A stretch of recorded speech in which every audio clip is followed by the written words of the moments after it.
Hello, my name is Dr. Bill Carruthers. I'm the Director of Ed Leadership at East Central University, and I'm your professor for school finance this semester. I know most of you, and I'm happy to be working with you this semester, but I am particularly excited because it's this course. I think this course is probably the most important standalone course that we have within our program. We have lots of very important courses that kind of dovetail with one another, and they're very important. But as a standalone, one-shot deal, public school finance is probably about as important as you're going to get. So Education 5573 is pretty important, and I'm really glad that I'm here with you. Now, in this course, we're going to do a series of little videos that kind of do an overview of the topic at hand. For example, this overview would be more or less of finance in general and the history of school finance. And then we'll move on to various parts of it, and they will just kind of, like a train, kind of hook right on to the back of the previous one as we go. So this is a brief overview of how school funding has evolved in our nation. And we're going to talk about some things that are general truths that may or may not be 100% true in our state at this given time. There are some trends and things like that that are going on that hold true generally speaking, but they either have not gotten here yet, or they got here a little earlier than they did other places. And so just keep that in mind, that while some trends are generally true across the nation, they may not be happening in our own backyard, at least right now. Okay, one of the things that we need to understand is that generally state courts are becoming more and more sympathetic toward school districts and their rulings, especially where finance is concerned or tax levies are concerned. I think it is generally becoming true that across this country, courts have begun to side with school districts. Now, that's not necessarily so here in Oklahoma. In fact, a few years ago, we had State Question 744. Now, that would not have been a state question at all. It wouldn't have gone to ballot had the state Supreme Court heard that as a case. Now, it had been heard in Arkansas. It was about equal funding and equitable funding of schools in Oklahoma.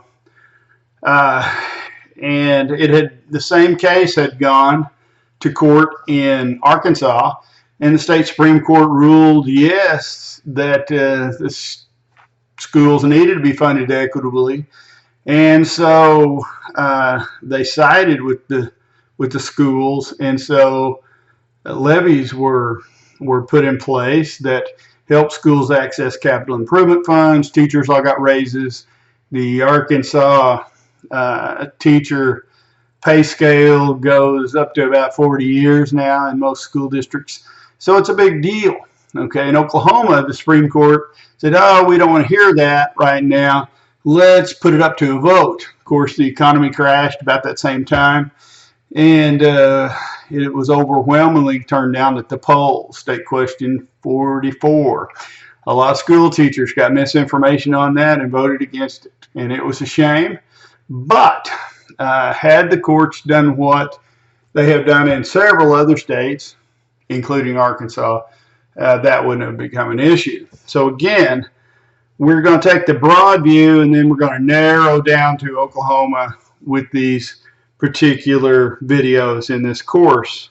Okay, now we have to start someplace. So let's just talk about taxation for education, generally speaking, out in the world. States hold the power to tax or not to tax, whether for schools or not, because it says so in their state constitutions. If it doesn't say so in the state constitutions, then they simply cannot tax. Some states finance education through statewide individual taxes on individual people, and that tax is then gathered up at the local level, at the state level, and then redistributed to school districts through some sort of formula. And some states, like Kansas, have the individual school districts to do that. Most of the states in the union have a blended system. We have a blended system where we can get some of the money at the local level, but we get a lot of the money from state level as well. So that's kind of where that's at. Now, whatever the system that their state has, school districts can only tax through power if it is in the Constitution for them to do that. Okay? If they have the power to tax, it's given to them through the Constitution. Most of the taxes that districts can levy, school districts can levy, are based on property tax, or the legal term would be ad valorem taxes. Okay? Now, state tax levies have been challenged many times throughout history. They've been challenged here in Oklahoma. Somebody is about to challenge the Turnpike Authority right now on whether or not they can vote a bond or not. Usually this is on a legal technicality. You have more than one project mentioned in the law or something like that. We're supposed to only do one thing at a time, that sort of thing.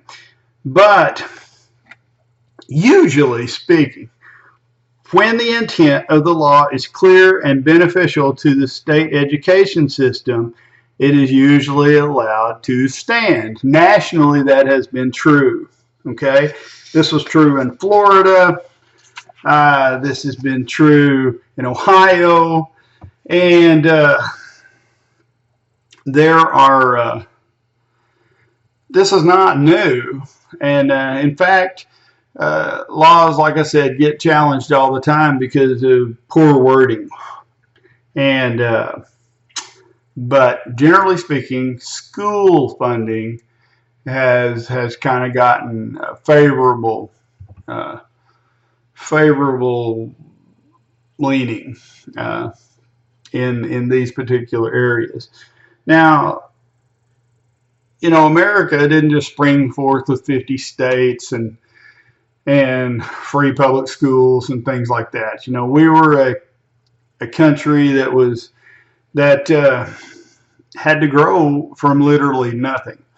And so really originally, when we talk about how the state and local tax system evolved, there really were no real taxes in the colonies initially, but then things kind of evolved based on the type of system that was common in the area and in the region where people were. So they understood certain things based on the type of life that they lived.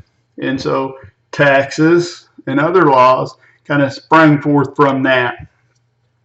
So in the New England area, they paid things like poll taxes, which was actually a fee that you paid to be able to go vote. They paid poll taxes. Poll taxes have been around for a long, long time. In fact, they were finally thrown out in the state of Texas with the Voting Rights Act of 1964. So you couldn't vote unless you paid your poll tax. But that actually started in New England. But other than that, most of their taxation sprang up from the land. Okay? No one had a whole lot of land. Okay? But lots of people had a little bit of land, and so they collected a little bit of tax based on the yield of the land itself. Not the land particularly initially, but the yield. Okay, here in Oklahoma, we would call that kind of a gross production tax. We'll talk about that later, but basically that's a depletion tax or a yield-based tax or production-based tax. We think of it in terms of oil production. But back then they were talking about how much corn did you raise. If you raised 500 bushels of corn, 5 bushels would go to the local school or whatever.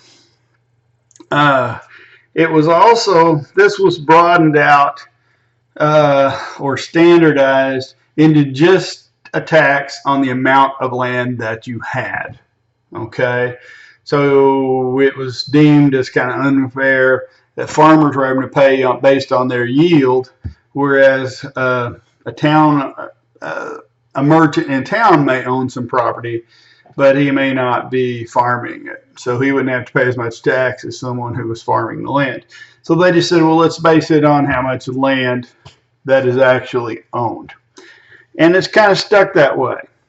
Okay. Now, there's a tax also during this period of time. They wanted to be fair, and they wanted to get as much money as they could from as many people as they could. So the landowners said, well, what about these tradesmen, these people who are bricklayers, these people who are tinsmiths, who are silversmiths, who are leather workers, who make glass, things like that. And so they began to tax people in New England who were tradesmen as well, and they paid taxes. In the South, there was a lot of land, but it was owned by very few people. Okay? Now, they were wealthy. They also paid poll taxes so they could vote. And so they then made the laws. If you're the wealthy and you get to make the laws, then you can make them so they benefit you. And in the South, that's kind of what happened. And so in the South, they came up with excise taxes, which are use taxes. They were based on if you were going to use this road, if you were going to use public utilities, if you were going to use sharecroppers, for example, paid excise taxes, things like that. So they were also based on imports and exports, so the things that you bought. Now this kind of evolved into sales taxes, and we call these things regressive taxes because unless you get into kind of conspicuous consumption, yachts and things like that,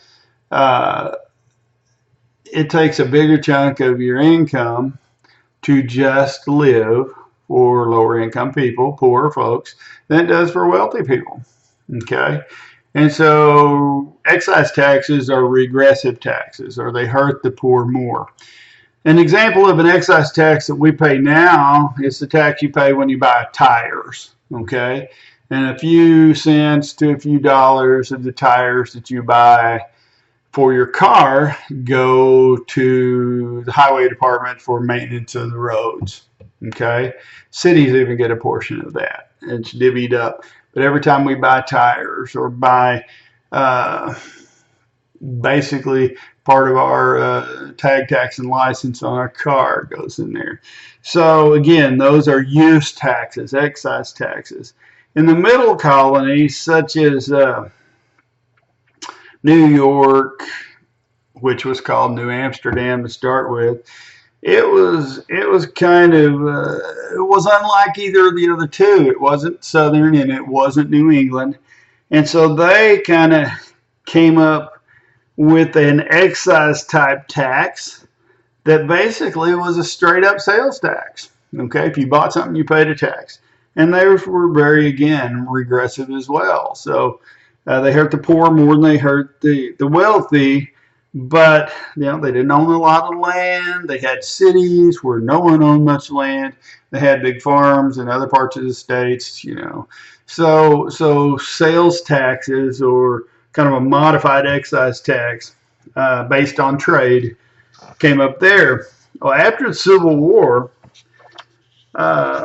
railroads became bigger, and people started traveling east to west rather than north to south, south to north on the rivers, and we kind of got a situation where these things were kind of melded together. And so property taxation kind of came out of this. And so basically taxation, particularly around land, coalesced around goods and services and possessions. And that's kind of where it has stayed. It kind of is there. And for our purposes in school finance, we're going to say that property taxes or ad valorem taxes, whether it's a business or personal, that's where our money comes from for the most part. Now, there are other funds, and we'll talk about those. But basically, we're not talking about income tax. That came later, and you know, schools aren't funded through income tax. You know, some of the federal things are. But here in Oklahoma, ad valorem is king. There are other ways that we get money, but ad valorem is the biggie. Okay. Now, let's talk about equal protection. State statute here in Oklahoma talks about relative fairness. Okay, relative fairness. Okay. Equal protection, the statute of equal protection under the law, or the tenet of equal protection, is tied to relative fairness. Okay. In regard to by class, okay, are bricklayers treated the same as bankers are? Well, theoretically, yes, they are. Is Joe, who owns a restaurant in Holdenville, is he treated the same as the person who owns Chili's? Well, probably not. But if we said merchants, are merchants treated the same, then we would have to say yes. So the relative is the part that is operative there, relative fairness. Taxation must fit the purpose and target group as much as possible in society. So one group should not be set aside horribly so than another. Now, as you get wealthier and wealthier in America, you know, that's a problem. You got the one percenters and that sort of thing. But taxation should be relatively fair, okay? Relatively fair. And it must fit the purpose and the target group as much as possible. And when extended to schools, it must be allocated on a relatively fair or equal basis.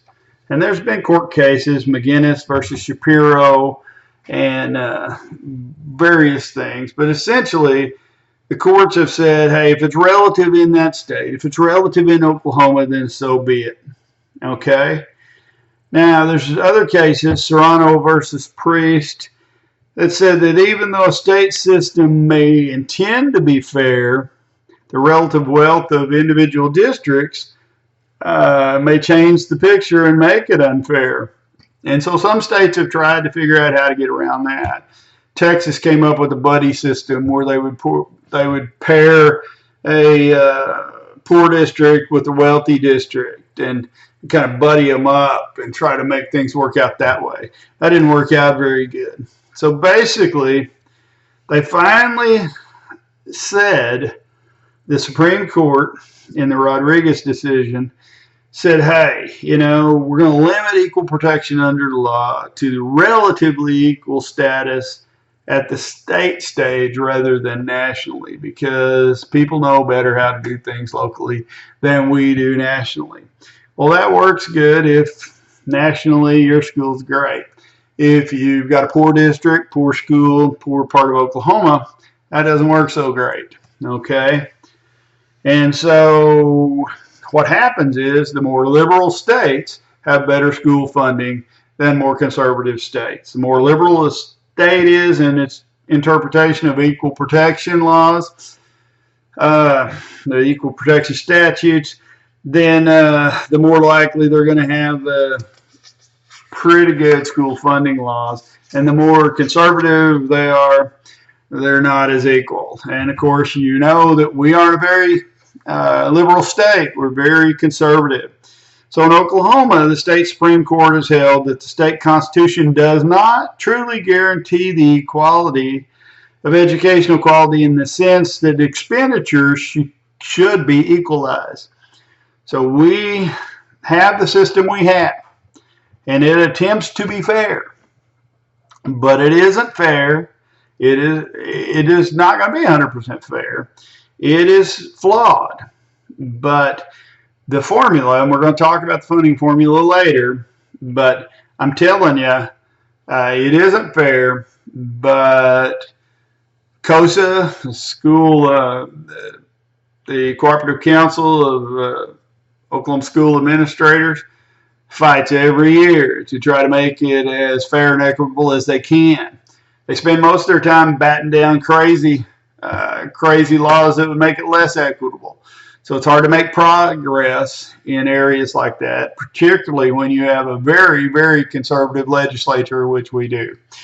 So, but that's where we're at. We're not in a liberal state. We're in a very conservative state. So we aren't as fair as we could be. We're certainly not as fair as even Arkansas is right now. But you live in this state, you work in this state, you serve this state, so let's just understand this state and get the rules as quick as we can. So God bless you. And that is the end of video 1. And we'll move on to the next one. And it's going to talk about school finance exactly the way it is in Oklahoma and where we fit in. Thank you very much.